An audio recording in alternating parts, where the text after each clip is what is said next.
महाराष्ट्र संवाद लाईव्हमध्ये आपलं सर्वांचे स्वागत आहे। महाराष्ट्रातील SIR प्रक्रियेबाबत एक मोठी माहिती समोर येत आहे। राज्यात सुरू होणारी SIR प्रक्रिया आणखी 1 महिना पुढे ढकलली जाण्याची शक्यता व्यक्त केली जात आहे।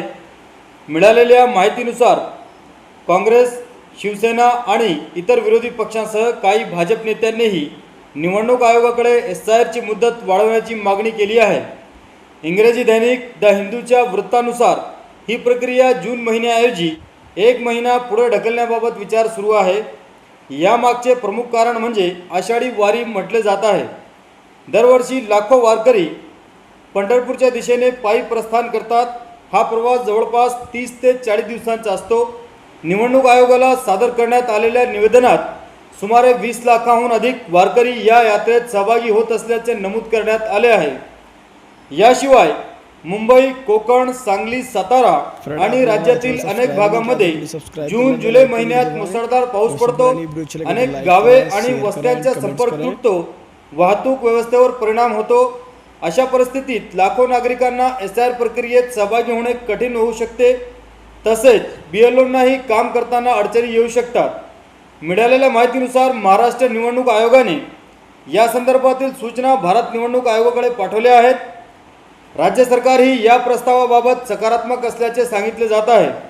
दरम्यान मतदार नोंदणीबाबत एक महत्त्वाची माहिती समोर आली आहे।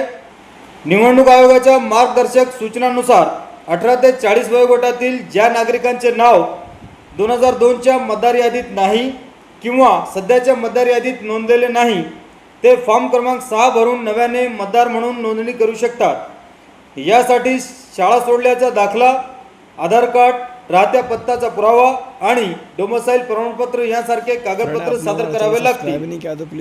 40 वर्षापेक्षा जास्त वय असलेले नागरिकांनाही आवश्यक कागदपत्रांच्या आधारे मतदार यादीत नाव समाविष्ट किंवा दुरुस्त करण्याची सुविधा दिली जात आहे। तिसरी महत्त्वाची बाब म्हणजे मॅपिंग डिस्क्रिपन्सी आहे।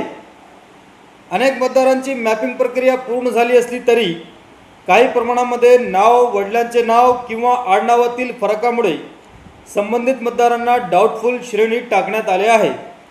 2002च्या मतदार यादीतील नाव आणि सध्याच्या मतदार यादीतील नाव जुळत नसेल, स्पेलिंगमध्ये मोठा फरक असेल किंवा आडनाव बदललेले असेल तर अशा प्रकरणांना मॅपिंग डिस्क्रिपन्सी मानले जात आहे।